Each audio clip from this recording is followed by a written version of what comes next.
আজকে আমরা প্রযুক্তির অপব্যবহার করছি, প্রযুক্তিকে খারাপ কাজে ব্যবহার করছি। আমাদের তরুণ সমাজ অনলাইনে সারাক্ষণ পাপাচার আর অশ্লীলতায় লিপ্ত। গান, মুভি ও পর্নোগ্রাফির মতো অশ্লীল ভিডিওগুলো নিয়ে ব্যস্ত থাকাই যেন তাদের কাজ।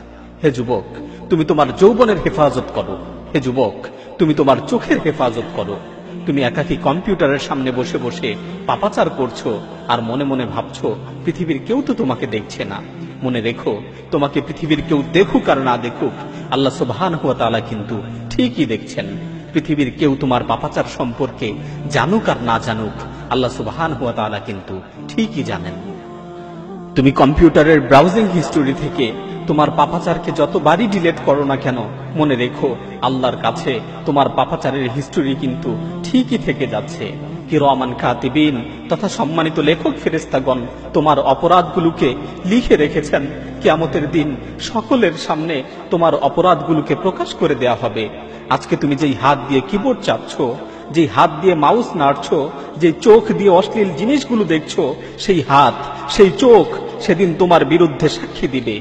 আল্লাহ সুবহানাহু ওয়া তাআলা কিয়ামত দিবসের ব্যাপারে বলেন, আল ইয়াউমা নাখতিমু আলা আফওয়াহিহিম ওয়া তুকাল্লিমুনা আইদিহিম ওয়া তাশহাদু আরজুলুহুম বিমা কানু ইয়াকসিবুন। আজকে আমি তোমাদের মুখগুলোকে বন্ধ করে দিব।